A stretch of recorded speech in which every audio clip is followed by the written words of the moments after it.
we're going to make a box. Not just any box. I'm going to teach you how to make a box of any size. Now, a lot of people, when they make their boxes with the lids that go all the way to the bottom. I have found, for me, I am not able to get those kind of box lids back off easily, so I don't do that. But what I do usually try to do is I normally try to line the inside of my boxes so that they are sturdier than just a paper box. So with that in mind, I had a viewer, Shelly. Actually, she's a relative of mine. She asked if I could show her how to make boxes. So that's what we're going to do. The first thing you need to do when you're making any box is measure the height of your stack. And by that I mean, in this case, let's say I'm going to be sending this group of cards to someone. This will determine how thick our box needs to be. And I'm going to try to make it more loose. So it's about a 2-inch spread thickness. So our depth of our box needs to be 2 inches. I made it so that it was a little bit, so that I had a little bit of excess in my box. So in case I wanted to put a little bit more, or my cards need to expand because of embellishments, they wouldn't be all smashed down in there. So our first measurement that's important is 2 inches. I'm going to write that down. That is the sides of our box. Okay? Then the next thing you have to remember is when you look at a box, okay, obviously my box isn't square or rectangular or anything. A box has sides, which is what we just measured. And then you also need this measurement. I see my marker is really doing well. And this measurement, in addition to the height, which is what we just did. Okay? So the next thing we're going to do is we're going to see in our cards which is the biggest card, and I know that my biggest card is a 5x7, so I don't have to measure that. I do think I need to get a new marker, hopefully one that writes better. So our height of our card box is going to be 7 inches, and this is 5 inches. Now you also want to add a little bit of spare room for movement in your box, so I'm going to add a 1/4 inch to both. So it works like this. You have a 5-inch side plus 1/4 inch, so that's going to be 5 1/4. Plus you have to add 2 inches for the height on both sides. So we're going to add 4 inches. So that's a 9 1/4 inch. Okay? Then the other one is 7 inches plus 1/4. So that's 7 1/4 plus the 4 inches. That makes it 11 1/4. So obviously we won't be able to use 8.5 by 11 paper. We're going to have to use 12 by 12 paper for that. And so I've come prepared with 12 by 12 paper that's got 2 cute sides to it. And so then what we'll do is we need to cut our box needs to be 9 1/4 by 11 1/4. That's the cuts you need to make. Hope you're with me so far. Then what we're going to do is we're going to score it. And the scores we're going to make are 2 inches all the way around, because remember, that's how high we need to make our box. So I'm going to get my scoreboard and put it up here. Don't forget, you're going to score it all 4 sides at 2 inches because that's the depth of our box. So 2 inches.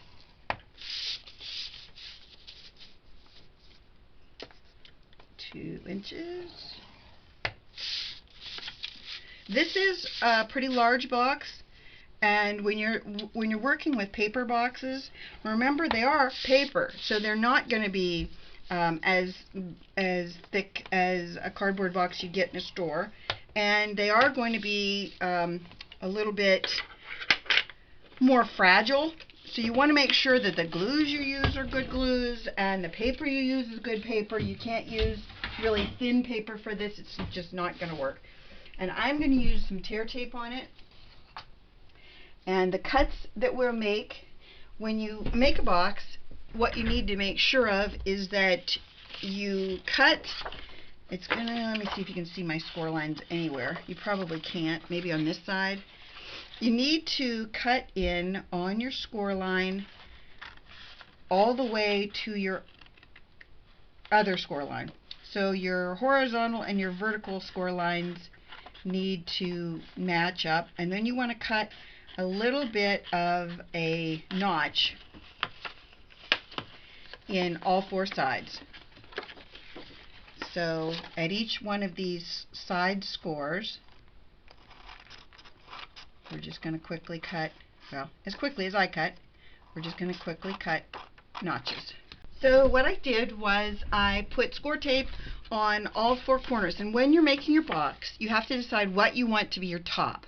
And I decided like the polka dot side. So when you're making it, you have to remember that the score tape has to be on the same side as you want to be your top. And I'll show that to you in more detail in a second. Let me just take off, whoops. This is how you put it on. You want to put 3 pieces, or you want to put enough on. You really cover that piece. You don't want to have any kind of left to chance. And I did all the rest of them so you didn't have to watch that. I folded all of my folds. You're going to turn it so it's with the side you want up. And then what you're going to do is you're going to line up your edges, and then you're going to press them. And then when we're done, I'm going to use my bone folder and go around and really squeeze them in tightly. After I do these two sides, I should be able to show you in better detail. Okay, you're going to want to make sure, whoops, your paper that is your little tab goes on the inside, and you're going, the other one's a miss. Okay, and then you're going to fold up your edges so that they meet, and you have a 90-degree angle. You want to have a straight box angle like that. Last one, just like that. Then you're going to take your bone folder, or this is when I use my handles of my scissors, and you're going to want to really press inside to make sure that those edges are nice and glued down. And that is the bottom of our box. Now what we have to do is make the top of our box and embellish it, and we're all done. Okay, so now it's time to do our lid, and I decided that I was going to go with this. I thought it would be kind of cute, kind of funky, cute, or should I go with the green? What do you think? Oh, it's a dilemma. Oh, I put some of my cards in my box.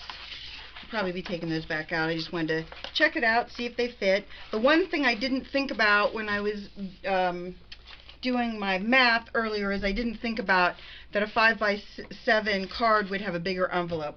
So I didn't fit my 5x7s in there, but I fit a lot of other cards in there. So I mean, it wasn't that big a deal to me, but just so you know, in the future you're going to want to measure your envelope and account for that in your measurements. So I still think I'm going to go with this side. When you're doing the lid, now normally they'll say something like do a 1/16 bigger for your lid, but I'm doing 1/8 bigger instead of 1/16. So that makes my and my lid measurement is going to be 1.5 inches instead of 2 inches. Before we had 4 inches, because we're going to be doing 1.5, instead of a 2-inch, then that makes our addition there 3 inches. So we're going to get rid of this. So that's 8 1/4, and this is 10 1/4. And then we're going to add an 1/8 on. So we're going to turn this into 8. So we're going to make that 2/8, and that's going to be 2/8. 2/8. So we're going to add 1/8 more. So that's 8 3/8 by plus 1/8 by 10 3/8. So those are our measurements for our paper. So we need to cut our paper to those sizes first.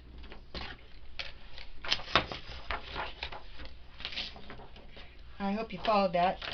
Of course, I always put the information down in the bottom. Loving my trimmer now that it's fixed. It's making me very happy. Now we're going to score.